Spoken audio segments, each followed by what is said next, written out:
वाहेगुरु जी, सीताराम। प्रेम से बोलो राधे श्याम।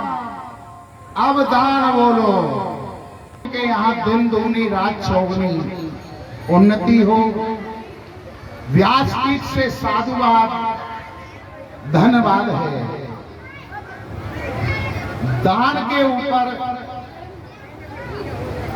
एक प्रसंग याद आ गया। एक हमारा चेला था और चेला का नाम था क्या?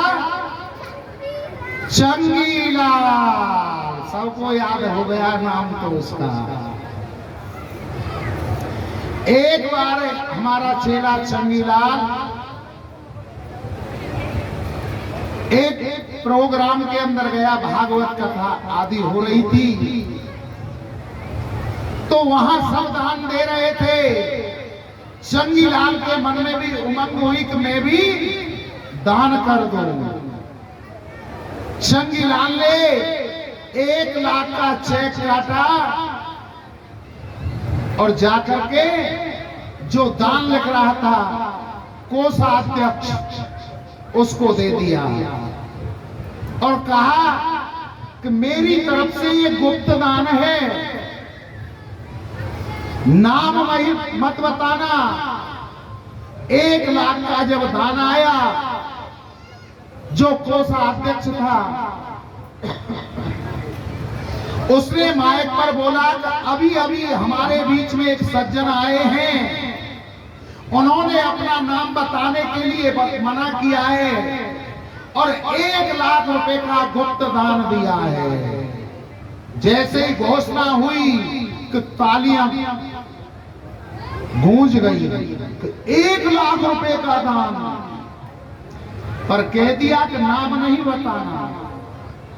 मुश्किल से 10 मिनट नहीं हुई होंगे, वो चंगीलाल उठ करके फिर दोबारा से गया और जाकर के कहने लगा कि नाम मत बताना, पर ये जरूर कह देना कि वो व्यक्ति अभी भी इस पांडाल के अंदर बैठे हुए और पीछे से 3रे नंबर की रो में 8वें नंबर की कुर्सी पर बैठे हुए हैं। भाई 1 लाख रुपए का दान आया। कोषाध्यक्ष फिर खड़ा हुआ, माइक लिया और जाकर के कहने लगा कि जिन व्यक्तियों ने 1 लाख रुपए का दान दिया था, गुप्त दान, उन्होंने अपना नाम बताने के लिए मना किया है, परंतु वो हमारे बीच में बैठे हुए पिछले से 3रे नंबर की पंक्ति में है और 8वें नंबर की कुर्सी पर बैठे हुए। लोगों ने फिर ताली बजा दी। 15 मिनट पीछे फिर चंगीलाल खड़ा हुआ और फिर कोषाध्यक्ष के पास जाकर के कहना लगा कि देखो नाम मत बताना, परंतु ये जरूर बता देना कि जिन्होंने 1 लाख रुपए का दान दिया है उन्होंने पीली शर्ट पहन रखी है। कोषाध्यक्ष का दिमाग खराब बेचारे का, पर करे क्या? खड़ा हुआ और जाकर के माइक पे कहने लगा कि जिन्होंने 1 लाख रुपए का गुप्त दान दिया था, नाम बताने के लिए मना किया है, वो हम सब के बीच में बैठे हुए और उन्होंने पीली शर्ट पहनी हुई है। लोगों ने फिर ताली बजा दी। कोई बात नहीं कर दिया भैया ना, ये तुम तो डरा दिए। चलो चलो कल को समझो।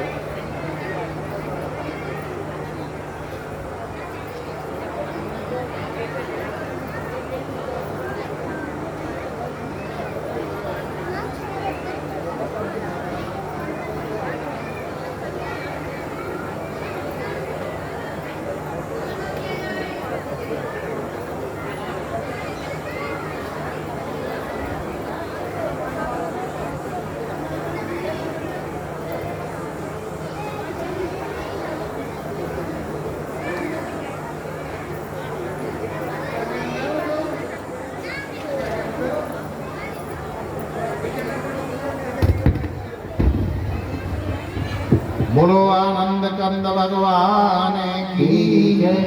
जय जय श्री राधेश्याम। उसने कहा कि भैया नाम मत बताना, पर कह देना वो व्यक्ति अब भी इस सभा में बैठा हुआ है और पीले रंग की शर्ट पहन रखी है।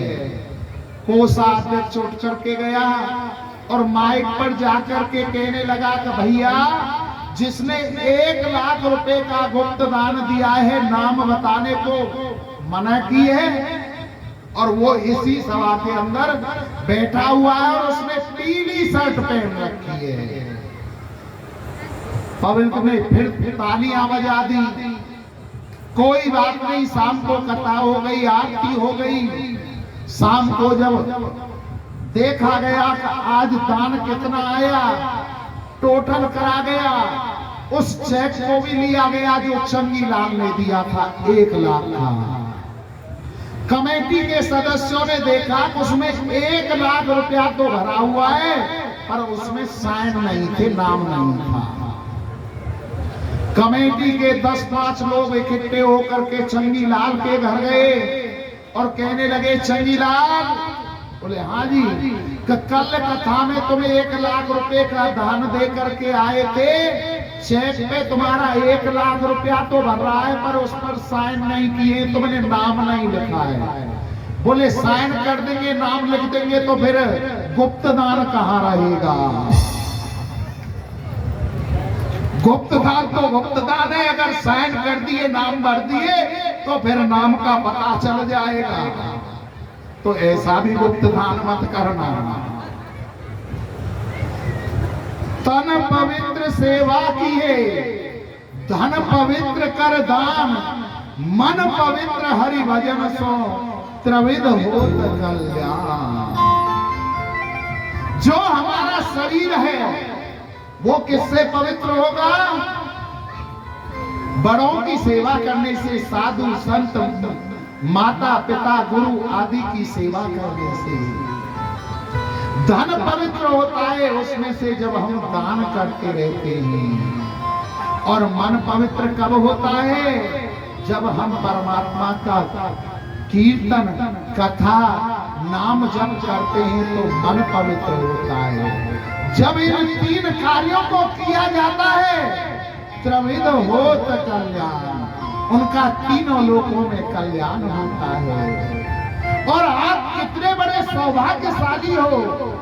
देखो त्यागी बाबा की पुण्यतिथि पर तन भी पवित्र हो रहा है तुम्हारा, एक दूसरे की सेवा कर रहे हो, कभी जल ला करके पिला रहे हो, कभी पंखा से हवा कर रहे हो, तन पवित्र हो रहा है।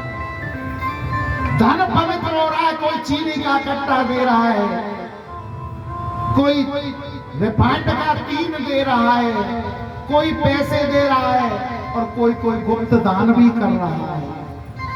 पर चंगी लाल जैसा गुप्त दान कोई मत करना। त्रिविध होत कल्याण, तो तीनों लोकों में कल्याण होगा और कथा भी तुमको सुनने को प्राप्त हो रही है। श्री सुखदेव जी महाराज वर्णन करते हैं कि हे राजन, कन्हैया अपनी मैया से कह रहे थे कि मैया हम तो बहू लेंगे, बहू लेंगे। पूछी कैसी बहू ले? बोला कि ऐसी बहू लेंगे मैया कि जब हम खेलने जाए ना, वह बहू अपनी जेब में धल ले जाए करें और वहां के साथ में वहां खेल ले, और खेल के जब वापस आवे तो वह अपने फिर जेब में धल लावे। बोले दारी को तो गुड़िया मांगो, गुड़िया। मैया ने गुड़िया दे दी। इतने में एक गोपी आकर के कहने लगी, तो मैया तू लाला के खेल में लगी हुई है, उधर तेरा बरोसी पर जो दूध रखा है ना, वो उफन करके जा रहा है। जिस समय मेरे गोविंद का जन्म हुआ था उस समय जड़ कोई वस्तु नहीं थी, सब चैतन्य थे। दूध ने सोचा कि गोविंद अपना पेट मैया के दूध से भर लेंगे तो हमें तो जल करके भस्म हो जाना चाहिए। मैया ने जब गोपी की बात सुनी तो दूध उफल करके ऊपर आ रहा है, उफल रहा है, तो लाला को वहीं छोड़ा और दूध को उतारने के लिए चली गई। लाला सोचने लगा कि अब मैया को दूध प्यारा है, पूत प्यारा नहीं है, दूध के लिए हमें उतार करके गोद में से चली गई है। मैया के जाने के बाद लाला ने इधर उधर देखा, जो सिल की लोड़ी होती है ना, जिससे चटनी बटी जाती है, सिल्लोड़ा जिसे कहा जाता है, लोड़ी उठाई कन्हैया ने दोनों हाथों से, और जिसमें मैया दही चला रही थी ना, जो हड़िया थी, वहां में दे करके जोर से, और जैसे ही हड़िया में लोड़ी लगी कि हड़िया फूट गई और दही सबरे चौक में फैल गई, दही दही रह गई। कन्हैया सोचने लगे ये तो गड़बड़ हो गई, हम तो सोच रहे खाली आवाज करेगी और ये तो हड़ियाई फूट गई, चपटियाई फूट गई। अब मैया पिटाई लगावेगी और छठी को दूध दिया। कन्हैया उस चौक से भाग करके दूसरे चौक में चले गए। मैया ने आकर के देखा कि पूरे आंगन में दही दही फैली हुई है। एक बार तो मैया को हंसी आई कि जरा सा में इसको गोद में से उतार करके क्या चली गई, इसने तो हड़िया को ही फोड़ दिया। अगर मैं इसको ऐसे ही छूट देती रही तो ये बिगड़ जाएगा, आज उसकी पटाई लगानी पड़ेगी, क्योंकि ये हड़िया मेरी सासू माँ के जमाने की थी और इसमें 40 सेर दही एक बार में आती थी। मैया ने छड़ी को उठाया, एक रस्सी को लिया और गोविंद की पिटाई लगाने के लिए दूसरे चौक में पहुंची। कन्हैया ने देखा कि मैया मेरी पिटाई लगाने के लिए आ रही है, तो कन्हैया ने आगे आगे दौड़ लगा दी। आगे आगे कन्हैया और पीछे पीछे मैया दौड़ रही है। मैया के केसों में जो गजरा लगे हुए थे ना, वो गजरे के फूल अपने आप टूट टूट करके मैया के चरणों में गिर रहे हैं। और वो फूल ये कहना चाहते हैं कि हमें कोई ताकत नहीं है, हमारा कोई स्वरूप नहीं है, हमारी कोई इतनी इज्जत नहीं है जो मैया हम तेरे शीश पर रहे हैं, जो तीनों लोगों का स्वामी है, जो तेरे डर के मारे भाग रहा है। हमें तो तेरे चरणों की धूली मिल जाए, उसी में हमारा जीवन सफल है। वो फूल एक एक करके मैया के चरणों में गिर रहे हैं। मैया दौड़ते दौड़ते हाँफने लगी। कन्हैया ने देखा कि मेरी मैया हाँफ रही है, सांस चल गई है। तो कन्हैया ने मैया से पूछा, ओ मैया, ओ मैया, तू मेरी पिटाई लगावेगी? मैया कहने लगी, ना दारी के तेरी आरती उतारूंगी। इतनी बात करने के लिए जब कन्हैया मंदे हुए तो मैया ने एक साथ बात करके और कन्हैया को पकड़ लिया। जो हाथ में रस्सी थी उससे कन्हैया को बांधना चाहा, परंतु 2 अंगुल छोटी पड़ जाती है। ये रस्सी कौन थी? ये स्वयं माता अदिति थी, जो चाहती थी कि मेरे कन्हैया को न कोई बांध सके। मैया यशोदा ने इधर उधर देखा, 2 हाथ की रस्सी और दिखाई दी, लाकर के उस रस्सी को उसमें जोड़ा, फिर कन्हैया को बांधा तो फिर 2 अंगुल छोटी पड़ गई। परमात्मा को कौन बांध सकता है? कन्हैया ने देखा कि मेरी मैया बार बार परेशान हो रही है।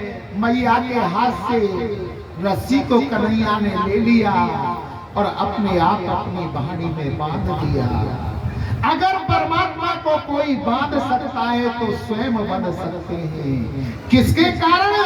भाव के और प्रेम प्रेम के कारण मेरे कन्हैया आज भाव से और प्रेम से बंध करके दूसरी रस्सी का छोर मैया के हाथ में दे दे। मैया ने इधर उधर देखा तो वहां पर एक उखल दिखाई दिया, दूसरा सिरा उखल से बांध दिया और कहा कि दारी के यहाँ पर बैठा रहे तो और मैं अपने दूध को चला लेती। मैया छोड़कर दूध के लिए चल दी और कन्हैया ने देखा कि मैया चली गई तो कन्हैया भी घुटमन चलने लगे। नंद बाबा के द्वार पर तो वृक्ष थे जिनका नाम था यमला अर्जुन, जो कुबेर के पुत्र के श्राप के कारण वहां लगे हुए थे। कन्हैया उन दोनों वृक्षों के बीच से निकल गए और जब घुटमन जा रहे थे तो दूसरे छोर पर क्या बना हुआ था? उखल लुढ़क करके आ रहा। दोनों वृक्षों के बीच से कन्हैया निकल गए, उखल आकर के अटक जाता है। कन्हैया ने जरा सा जोर लगाया तो दोनों वृक्ष टूट करके और धड़ाम से पृथ्वी पर गिर पड़ते हैं। इतना भारी शब्द हुआ पूरे गोकुल के अंदर सूख गया। सारे ब्रजवासी दौड़े नंद बाबा के यहाँ आए, कन्हैया को गोदी में उठाया और ब्रजवासी कहने लगे, हे नंद बाबा, जिस दिन से हमारे कन्हैया ने गोपाल ने जन्म लिया है उसी दिन से कोई न कोई आपत्ति संकट हमारे लाला के जीवन पर आ रहा है। क्यों नहीं हम इस नगर को छोड़ दें और कहीं और चलें? नंद बाबा कहने लगे, कहां चलें? तो नंद बाबा के जो छोटे भाई थे घनानंद कहने लगे, वनम वृंदावनम नामा पश्यम नवनाकाननम गोप गोपी गवासेम्यम पुण्याद्रवितरण विरोतः।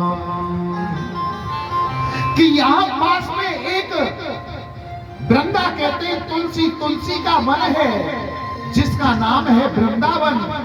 हम उस वृंदावन को चलते हैं और उस वृंदावन की क्या खासियत है?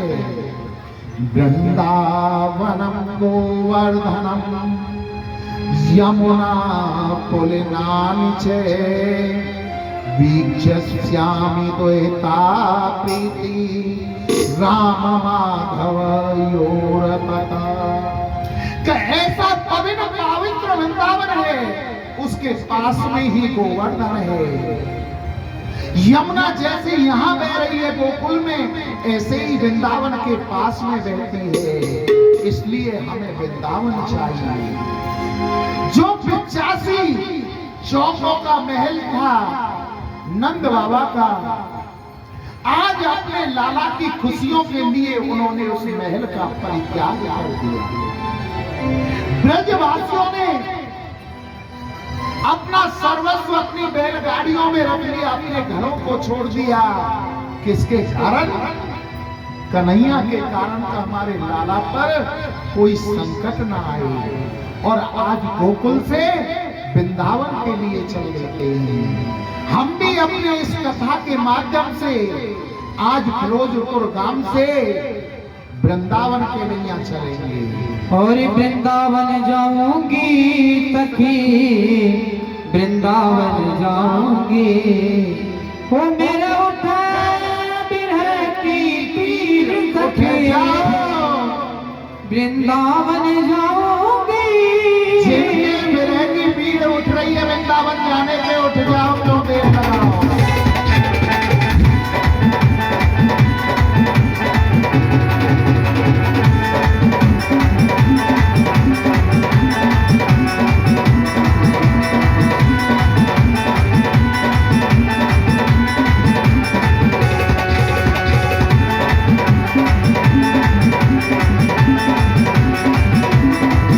वृंदावन जाऊंगी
छोड़ दिया मैंने भोजन पानी श्याम की याद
वृंदावन में ऐसा ना हो जैसे तुम बैठे हो, जैसे हम मेहनत कर रहे हैं आपको भी करनी पड़ेगी। ताली बजाते हुए ये ब्रजपुर की जमीन, ये मंदिर, ये समझो आप वृंदावन में बैठे हो। यहाँ के कण कण से राधे राधे निकलना चाहिए। दोनों हाथ ऊपर उठा करके ताली बजाते हुए बोलना है राधे राधे राधे राधे राधे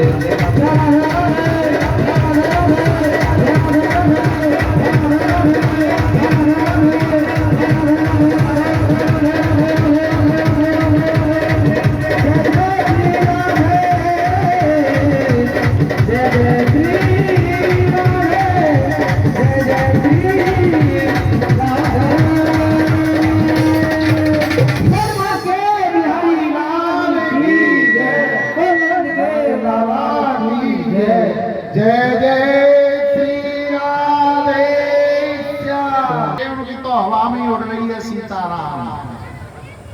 अरे बाबा तुम ही क्यों पीछे रहे हो, तुम भी थोड़ा सा जोर लगाओ। साधु जी सीताराम प्रेम से बोलो राधे श्याम। बाबा ने जिता दिए या ये आए साधु जी।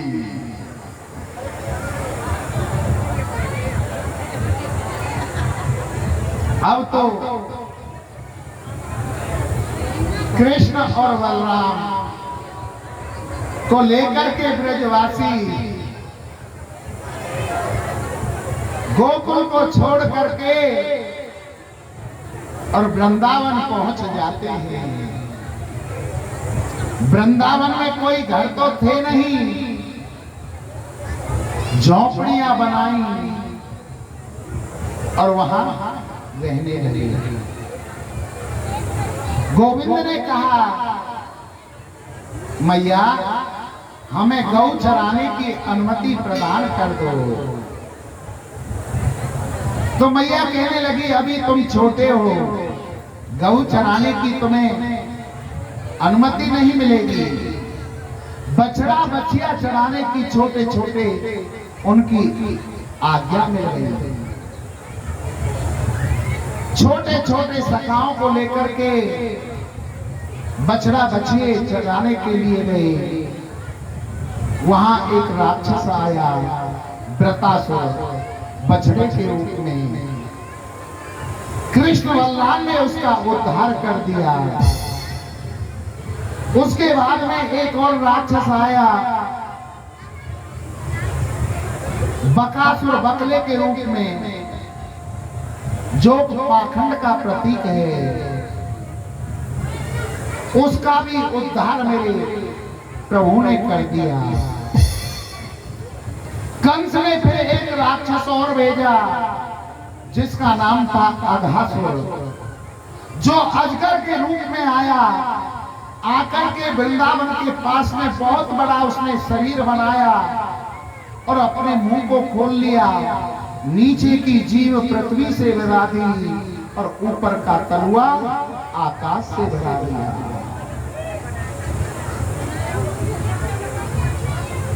ब्रजवासी कृष्ण बलराम और उनके छोटे छोटे सखा गौ चराने के लिए गए। तो उन्होंने देखा अजगर का मुंह खुला हुआ था। बोले भैया जे कहाँ है? अभी किसी को ज्यादा पता नहीं थे, क्योंकि वृंदावन के पास में अभी अभी आए थे। दूसरे मित्र ने तुरंत कहा भैया तो को ना पतो जे गुफाए। तीसरा कहने लगे भैया हमने सुना है कि गुफाओं में साधु संत महात्मा रहते हैं, तो चलो भैया उनके दर्शन कराए। बोले चलो चलो चलो। अब तो जैसे ही अंदर प्रवेश करने लगे और सर्प की जीभ पर पैर रखा तो वो तो बड़ी गुदगुदी लगी। बोले भैया ये तो बड़ी गुदगुदी है। बोले VIP जो गुफाएं होती हैं भैया जैसी होए, अंदर प्रवेश किया तो सर्प के जो दाढ़ दांत थे वो ऐसे लग रहे जैसे सोफा सेट बिछा रखे हों। अंदर प्रवेश करके पूछा, भैया जी कहाँ है? बोले ये सोफा सेट है जो साधु महात्मा संतन के दर्शन के लिए हमें, तो इन पे बैठ के विश्राम करें। बोले अच्छा, इतनी भी आई थी गुफा? बोले हाँ। और जो ऊपर के दांत थे वो इस हिसाब से हो रहे। बोले भैया जे कहाँ है? तो फिर जे घंटी है, जो थैला बस्ता सामान झोला लेके आओ तो इन घंटी न पे टांग लियो। बोले चोखो, बड़ी वीआईपी गुफा है भैया जी। तो सारे ब्रजवासी प्रवेश कर गए, कृष्ण बाहर खड़े हुए। अघागम सोच रहा है जब ये कृष्ण अंदर आ जाए तो मैं अपना मुंह बंद कर लूंगा और इनका प्राणांत हो जाएगा। कन्हैया ने सोचा कि जब मेरे मित्र ही अंदर चले गए तो मैं ही बाहर रह के क्या करूंगा? मेरे मित्रों का मन निर्मल है और परमात्मा किसको प्राप्त होते हैं? निर्मल मन जन सोए मोए पावा,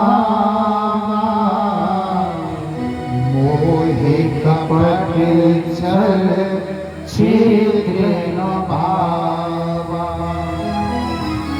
जिनका निर्मल मन होता है वही तो मुझे अच्छे लगते हैं, छल कपट वाले व्यक्ति मुझे अच्छे नहीं लगते। गोविंद भी प्रवेश कर जाते हैं। और जैसे ही गोविंद ने प्रवेश किया, गदासुर ने अपने मुंह को बंद कर लिया, सब मूर्छित हो गए। मेरा गोविंद जब सुई जैसा छोटा हो सकता है तो पहाड़ जैसा बड़ा भी होना उसे आता है। उस गोविंद ने अपने शरीर की आकृति को बढ़ाया, इतना शरीर बढ़ाया, इतना शरीर बढ़ाया तो उस अजगर का मुंह फट जाता है और उसका प्राणांत हो जाता है। प्राणमयी मुरली को बनाया,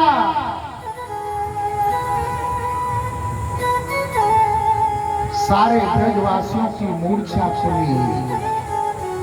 वहां से आगे बढ़े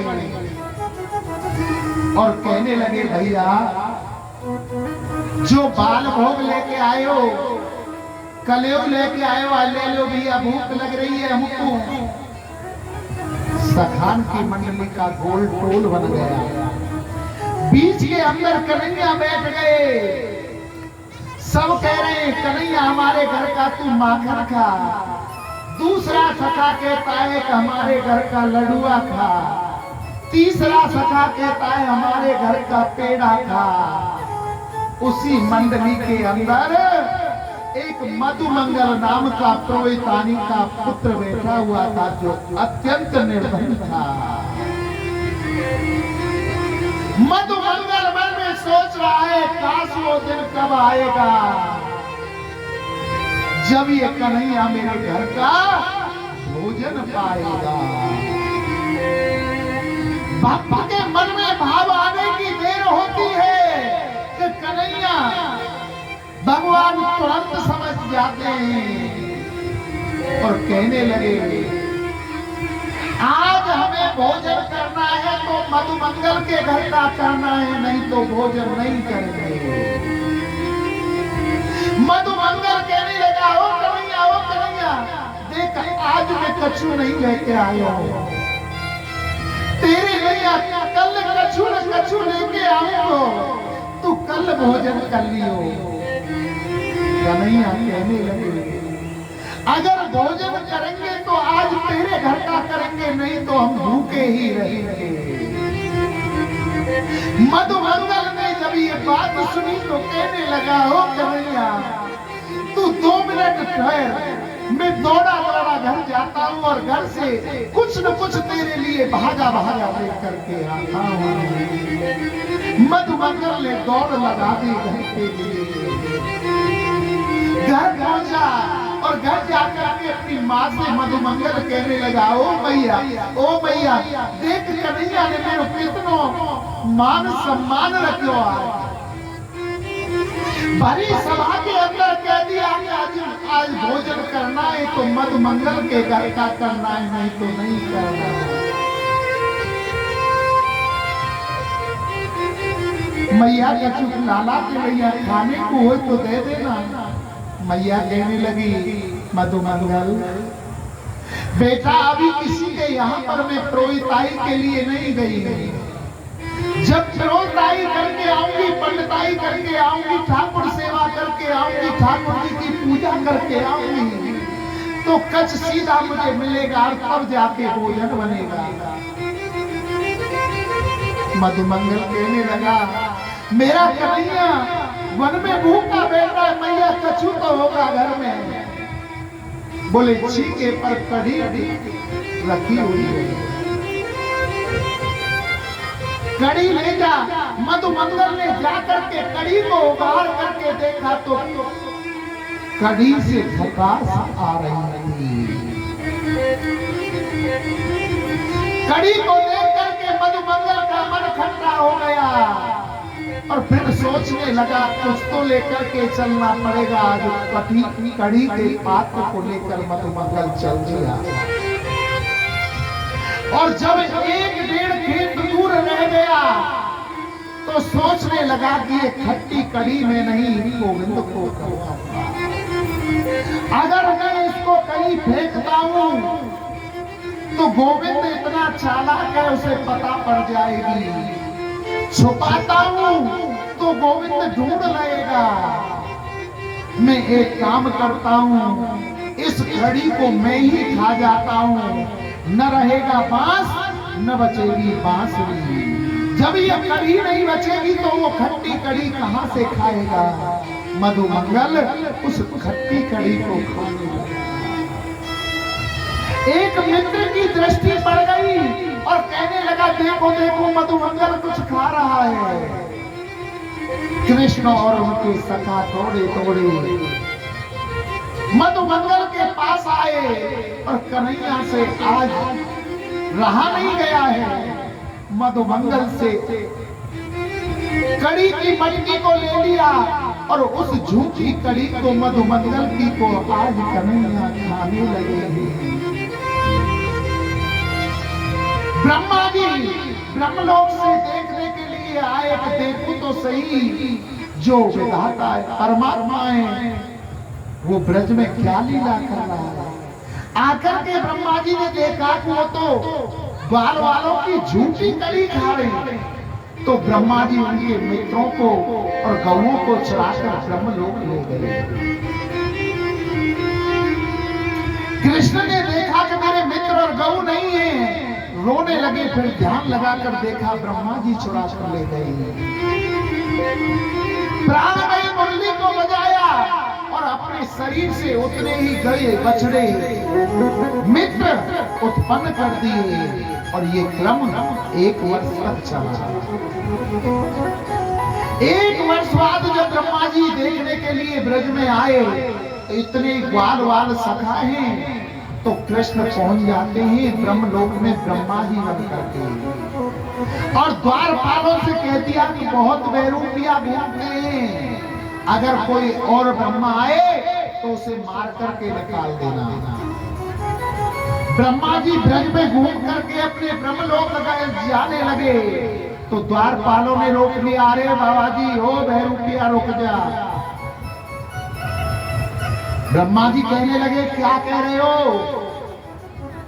हम ब्रह्मा है ब्रह्मलोक के स्वामी का आप नहीं हो। ब्रह्मलोक के स्वामी ब्रह्मा तो अंदर बैठे हुए हैं। ब्रह्मा जी ने ध्यान लगा करके देखा तो भीतर तो टेढ़ी टांग वालों बैठे और कहने लगे और चुरा लेना गाय ने मित्र ने अब तू अपने ब्रह्मलोक है पाले। ब्रह्मा जी ने 40 मंत्रों में स्तुति की है, प्रार्थना की है, परंतु परमात्मा बोले नहीं। अपने सखाओं को लेकर के ब्रज में आया। श्री सुखदेव जी महाराज वर्णन करते हैं कि इस ब्रज की महिमा का बड़ा गुणगान शास्त्रों में किया गया है, परंतु यहाँ की यमुना को कालिया नाग ने दूषित कर रखा है। इस कालिया नाग को निकालना बड़ा जरूरी है। अपने मित्रों को बुलाया कृष्ण ने और कहा, हे मित्रों, आज की गाय चराने की छुट्टी, जैसे बच्चों की छुट्टी होती है ना इतवार की, रविवार की, ऐसे ही कृष्ण ने कहा कि आज गाय चराने की छुट्टी। बोले आज क्या करेंगे लाला? का आज गऊ चराने नहीं जाएंगे, आज बैठ और गेंद बल्ला खेलने के लिए यहाँ चलेंगे। श्री दामा कहने लगे, मेरे पास में रेशम की गेंद है। तो कन्हैया कहने लगे, चंदन को बल्ला मेरे पास है। बोले चलो कहाँ खेलेंगे? यमुना जी के किनारे पे। बोले भैया हम ना जा रहे, हमारे माता पिता ने, दादा दादी ने सैकड़ों वर्ष जब तपस्या करी, जब जाके हम प्राप्त हुए, वहां कालिया नाग रहे, अगर वहां ने डस लियो हम ना जा रहे। कन्हैया कहने लगे, हम कोई काली देवे भीतर थोड़ो खेलेंगे, बाहर किनारे पे खेलेंगे, चलो। बोले चलो, चल दिए। तो सामने से बलराम जी आ गए। दाऊ ने पूछी, अरे लाला कहाँ जा रहे हो? बोले गेंद बल्ला खेलने। दाऊ कहने लगे, हम चलेंगे। कन्हैया कहने लगे, अगर दाऊ चले तो गड़बड़ है जाएगी, ये नागी कालिया नाग को नहीं मारने देंगे, भगाने देंगे। कन्हैया कहने लगे, ओ दाऊ। बोले हाँ, जब तुम हमारे साथ में चलो ना तो हमें शर्म लगे, तुम बड़े हो। दाऊ ने कही, ठीक है तो तुम चले जाओ, ध्यान रखियो ना, काली भैंस से दूर खेलियो। बोले ठीक है।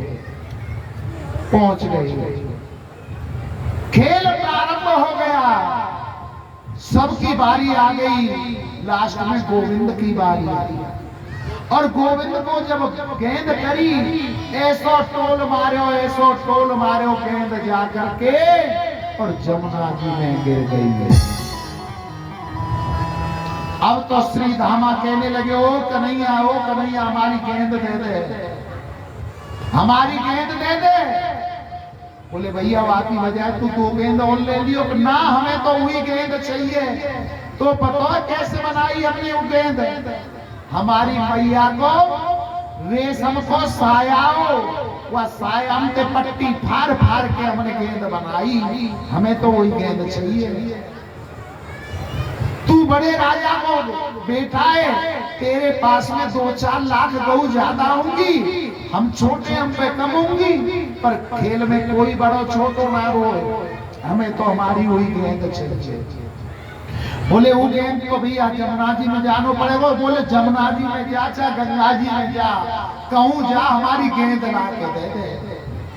अब तो कन्हैया कदम के वृक्ष के ऊपर चढ़ गए और छलांग लगा दी यमुना जी के अंदर। और जैसे ही छलांग लगाई है, जो मैया महलों में थी, उसके हृदय में धक्का लगा। जैसे ही ब्रजवासियों को पता चला है, सब दौड़े दौड़े यमुना जी के किनारे काली बह पर आ गए। अपने आप को नष्ट करना चाहते हैं, मैया अपने आप को नष्ट करना चाहती है। काली देह पर और काली देह पर खेलने आयो नी, मेरा बारसो कन्हैया। देखो जब ये नाचना हूँ, खड़े रहियो अपने आप, नहीं तुम नाचो ना, फिर हम तो कहना बताओ। या हमारे हम धुआंधार गा रहे हैं, खूब नाच चटकीले भजन उठा रहे हैं। अब आप जिनको भी नाचना है, वो बिल्कुल खड़े हो जाए करो, नहीं तुमको वो काली देह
अब तो कन्हैया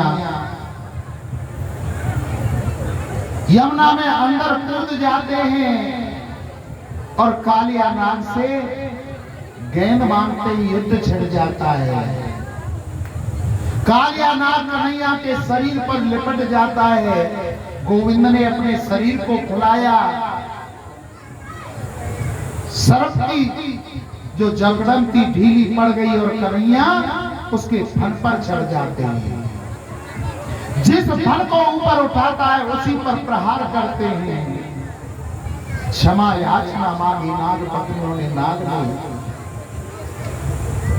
उसे क्षमा कर दिया और गेंद को लेकर बाहर आए। श्री सुखदेव जी महाराज वर्णन करते हैं। उसके बाद में जितनी भी ब्रज गोपियां थी, हेमंत के महीने में, कार्तिक का महीना जिसे कहा जाता है, सब यमुना जी पर स्नान करने के लिए जाती थी। परंतु वो अपराध करती थी क्या कि अपने संपूर्ण वस्त्रों को उतार करके स्नान किया करती थी। गोविंद ने सोचा कि अगर इनसे कहूंगा तो ये मेरी बात नहीं मानेंगे। उस समय मेरे गोविंद की अवस्था 6.5 वर्ष की थी। अगले दिन तकरीबन 3:30 पौने 4 बजे जाकर के गोविंद और कदम के पेड़ पर चढ़ जाते हैं। जैसे ही गोपियां स्नान करने के लिए आई, वस्त्रों को उतार करके यमुना जी में प्रवेश किया, तो गोविंद ने उनके वस्त्रों को छुड़ा लिया। कदम के वृक्ष के ऊपर चढ़ गए। गोपियों ने जब स्नान कर लिया और किनारे पर अपने वस्त्र नहीं पाए, इधर उधर देखने लगी, पीली फटी, तो देखा कि कदम के वृक्ष के ऊपर उनके वस्त्र हैं। ध्यान लगा करके देखा, कहने लगी कन्हैया हमारे वस्त्र दे दो, हमारे वस्त्र दे दो। तो कन्हैया ने कहा आकर के ले लीजिए। बोले हम ऐसी अवस्था में हैं कि जल से बाहर नहीं आ सकती। तो कन्हैया यही समझाना चाहते थे उन गोपियों को, कहने लगे कि तुम दो अपराध करती हो। पहला अपराध, धार्मिक अपराध ये है कि जल के अंदर वरुण देवता का वास है। कभी भी नमन अवस्था में स्नान नहीं करना चाहिए। और दूसरा लौकिक अपराध यह है कि तुम अपने वस्त्रों को उतार करके स्नान करने के लिए नदी में घुसे हो और कोई मन चला आकर तुम्हारे वस्त्रों को चुरा करके ले जाए, तो तुम अपने घर कैसे जाओगे? आज गोपियों को ये शिक्षा प्रदान करते हैं। श्री सूत जी महाराज वर्णन करते हैं कि एक दिन गोविंद ने सोचा कि इन ब्रजवासियों को जब मैं प्राप्त हो गया हूं, तो इधर उधर अब इनको भटकने की जरूरत नहीं है। एक साधे सब सधे और सब साधे सब जाए।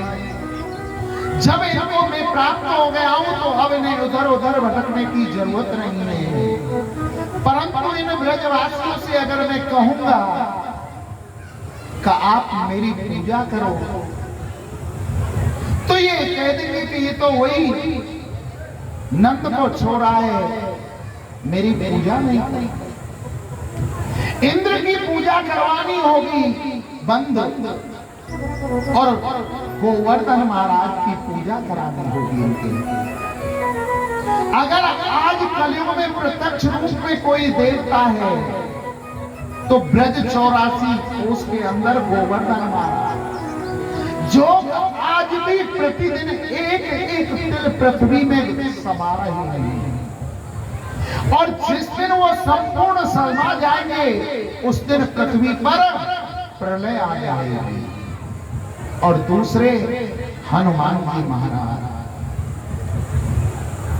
अब कन्हैया ने देखा कि मैया यशोदा अपने मुंह पर पट्टी बांध करके और रसोई में पकवान बनाने लग गई। पकौड़ी, कचौड़ी, पुआ। कन्हैया रसोई में प्रवेश करने लगे तो मैया ने कहा, ओ कन्हैया दूर दूर दूर, जय जय में नहीं आना है। कन्हैया रसोई के द्वार पर पहुंच गए और कहने लगे कि मैया एक कचौड़ी दे दे। मैया ने कही थप्पड़ मारूंगी। बोले कचौड़ी ना है तो पकौड़ी दे दे। बोले कुछ भी नहीं मिलेगा। अब तो कन्हैया रोते रोते बाबा के पास आए। आज कन्हैया की 7 वर्ष की अवस्था थी। बाबा ने गोद में उठा लिया। वहां यज्ञ की तैयारी हो रही थी।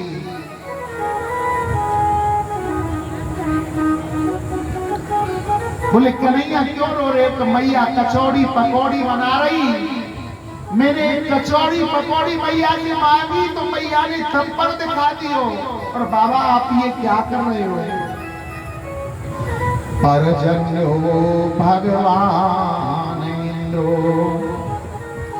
मेधास्ते स्थाप्य मूर्तये ते मृशन्ति भूतानां प्रवीणं जीवनापया। कि हे लाला, हम यज्ञ की तैयारी कर रहे हैं। जब हम यज्ञ करते हैं तो इंद्र देवता प्रसन्न होते हैं और वो वर्षा करते हैं। लाला कहने लगे बाबा ये कहाँ की बात हुई? हमारा भारत देश तो कर्म प्रधान देश है। कर्मणा जायते जंतु कर्मणेव विलीयते सुखम दुखम भयम चैव कर्मणैवापि पद्यते। तो बाबा, जो व्यक्ति जैसा कर्म करता है वैसा उसको फल भोगना पड़ता है। कर्म प्रधान हमारे देश को बतलाया है। हम इंद्र की पूजा क्यों करें? हमें पूजा करनी है तो गोवर्धन महाराज की पूजा करें, जिनकी तलहटी में हमारी गौएं निर्भय होकर के चारा चरती हैं। वो हमारी रक्षा करते हैं सब तरीका से। इतनी बात सुन करके ब्रजवासी कहने लगे, ओ लाला सुन देख, तेरे कहे कि हम गोवर्धन की पूजा तो कर देंगे, परंतु हमारी 3 शर्तें। बोले क्या शर्तें बताओ? कि पहली शर्त तो ये है कि तेरे गिरिराज महाराज को हमारी टूटी फूटी सेवा स्वीकार करनी होगी। बोले ठीक है। दूसरी, ऐसा नहीं है थाली लगाई, तुलसी पत्र छोड़े और भोजन हो गए हो। तेरे गोवर्धन महाराज को साक्षात प्रकट होकर के भोजन पाना होगा। बोले ठीक है। और तीसरी शर्त हमारी ये है कि अगर जब हम इंद्र की पूजा बंद कर दें और इंद्र क्रोधित हो गया तो तेरे गोवर्धन महाराज को हमारी रक्षा करनी होगी। बोले ठीक है। अब तो तैयारी होने लगी।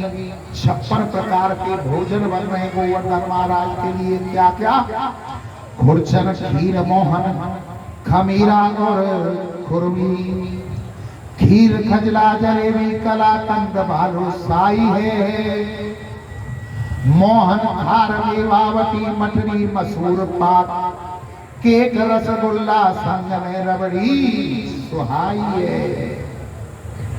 भुजिया, नमकीन, सेव, गठिया, सकल पारे और भुजिया, समोसा, पापड़, पकौड़ी बनाई है। मधुप, श्याम, नंद बाबा, यशोदा सब सामग्री लेकर के गिरिराज के आज भोग में सजाई है। 56 भोग बन रहे। कैसे कैसे? छेना के रसगुल्ला, छेना के राजभोग, छेना के गुलाब जामुन, चमचम, पकौड़ी, सेव, संतरा, केला, ये चीज बनी छेना की। इसके बाद में खुरचन की बनी क्या? कलाकंद, खीर मोहन, मोहन थार, ये चीज बनी खीर। या के बाद में बेसन के लड्डू, मगध के लड्डू, जलेबी, इमरती, पूड़ी, कचौड़ी, पकौड़ी, दही बड़ा, कांजी बड़ा। देखो बहुत के तो मुंह में लार आ गई है। होटल पे जीवे फिरानो चालू कर दियो है। और कई बाबा तो ऐसे मुंह में दांत ना फिर भी जीवे होटल पे फिरा रहे हैं। या के बाद में साबूदाने की खीर, अनेक प्रकार की खीरें बनाई, दालें बनाई। मसूर की दाल नहीं बनाई है, क्योंकि मसूर की दाल का भगवान का भोग नहीं लगता है। दाल बाटी, चूरमा, बेजर की रोटी, बाजरा की रोटी, मिस्सी रोटी, तंदूरी रोटी, 56 प्रकार के भोजन बना लिए और एक गाड़ी में सजा लियो। सांडिल्य मुनि आ गए और सब गोवर्धन महाराज को चलने को तैयार हो गए। तो हम भी आज फिरोजपुर के इस मंदिर से गोवर्धन के लिए चलेंगे। कौन कौन चलने के लिए आप तैयार है? हाथ उठाओ।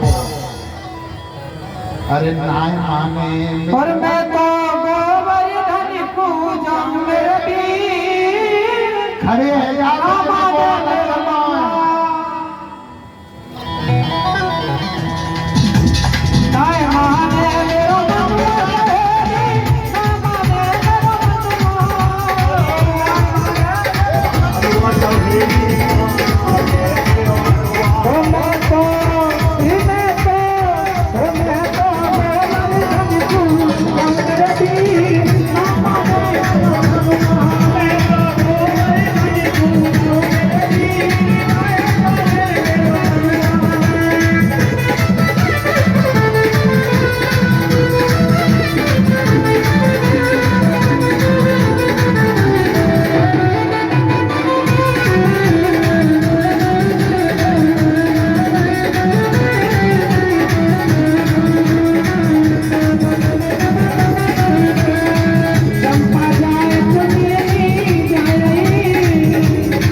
बोलो गोवर्धन महाराज की जय। बैठ जाओ आराम से, एक एक करके पूजन करो, ऐसे मत करो। हमारा दूध घोड़े जो 2-4 लोटा में स्नान कर ले, 7 कोस लंबे चौड़े 21 किलोमीटर के। बोले महाराज इतना जल कहाँ पे लाएंगे नहाने के लिए? बोले कहा चाहो? बोले हम चाहे कि गंगा जी यही प्रकट हो जाए तो हम वहां पे जल भरे और नहाते रहे। बोले चिंता मत करो, तो मन में सोचो। और जैसे ही ब्रजवासियों ने मन में सोचो कि गंगा जी यहाँ प्रकट हो जाए, सोई मानसी गंगा प्रकट हो गई। बोलो मानसी गंगा की जय। अब तो स्नान करायो, जो भी भोग लगा लेके आए सब गोवर्धन महाराज पाते जा रहे हैं। जयकारे लगने लगे, बोलो गोवर्धन महाराज की जय। अभी तो हल्को रह गो, इंद्र के कानन तक पहुंचना चाहिए। बोलो गोवर्धन महाराज की। जब जयकारे लगने लगे तो इंद्र के कानों पहुंचे। बोले ये काय के जयकारे लग रहे हैं? बोले महाराज तुम्हारी पूजा बंद करवा दी, वह नंद के छोरा ने गोवर्धन महाराज को पुजवा दी। ओए मेघों को आदेश कर दिए, मेघ गिराए, बिजलियां कड़कने लगी, बारिश होने लगी बड़ी भारी। अब तो ब्रजवासी कहने लगे ओ लाला बचा बचा बचा। बोले गोवर्धन महाराज की प्रार्थना करो नेत्र बंद करके। और जैसे ही ब्रजवासियों ने नेत्र बंद करके प्रार्थना की है तो मेरे गोविंद ने गोवर्धन महाराज को उठा लियो और कल की उंगली पर 7 दिन तक उठा करके रखा है। परिधि लगा दी वासुकीनाथ की, सभी ब्रजवासियों को अंदर बुला लिया और एक तरफ अपने सुदर्शन चक्र को बैठा दिया और दूसरी तरफ अगस्त जी महाराज उस जल को पी रहे हैं। 7 दिन तक उसको धारण करना और 7 दिन के बाद में जब इंद्र का अभिमान दूर हो गया तब गोवर्धन महाराज को स्थापित करके अपने घर को आए हैं। इस कथा को कल विस्तार से सुनाएंगे। आज की कथा को यहीं पर विराम देते हैं और कल की कथा के अंदर कृष्ण की और लीलाएं, फिर कंस का मर्दन होगा और संध्या कालीन इसी समय भगवान का विवाह होगा रुक्मिणी जी के साथ में बड़ी धूमधाम से। तो बाराती कौन कौन बन के आओगे भैया? हाथ उठाइयो। अच्छा, और घराती कौन कौन रहोगे? घराती भी हाथ उठा दो। घराती कौन कौन है? ठीक है। और जो दोनों तरफ में रहोगे दोनों तरफ वाले हाथ उठाइए। कौन की संख्या ज्यादा है? दोनों तरफ की ज्यादा है। ठीक है, तो कल 81 को वो है। ठीक है, कल की हम दावत ना रखवाएंगे, रिसेप्शन पार्टी करवा देंगे बाद में ब्याह के पीछे 20 तारीख के बृहस्पतिवार की। ठीक है ना? तो कल जो प्रसाद लेकर के आना है, पेटे की मिठाई, केला, फल का ऐसा प्रसाद लेकर के आना। शेरवा, चिनौरी इनको मत लाना, ये व्रत में नहीं चलेंगी। खरबूजे लियो, तरबूजे छोड़ के खरबूजे लियो, केला लियो, पेटे की गांठ लियो और कन्यादान में करने के लिए धोती साड़ी सूट जो बस त्यारो मन करे सो लेके लियो। अब भैया एक चटकी लो, सो भजन ले ले, जिनते के जन की वो मन में रह गई है वो मन की निकल जाए। हमारो आज चंगी लाल ना नाचो, चंगी लाल नाच ले, सो भजन गइयो। वो तेरी कट जाए व्याधा जीवन की, करने पर कम्मा गोवर्धन की।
बोलिए गिरिराज बाबा की जय।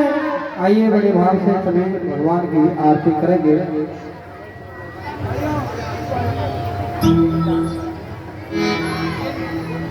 Thank you.